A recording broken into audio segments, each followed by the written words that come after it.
Grabe, excited akong i-share ito sa inyo kasi it's my pleasure. Tama ba yun?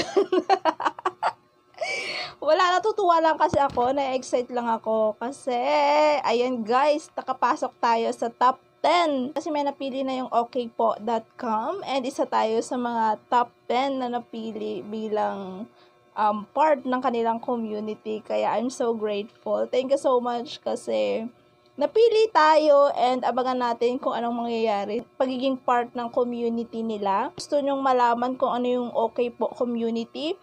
Hanapin nyo lang dito sa TikTok, panoorin nyo yung mga nakapinilang videos and then yung other videos nila kasi marami kayong matututunan, especially kung ikaw ay nagsisimula at gusto mo ring matutong mag-vlog. So, more on learnings tayo about sa pagbablog doon sa okpo.com. So, kita-kita kits tayo mga ka-okay po and excited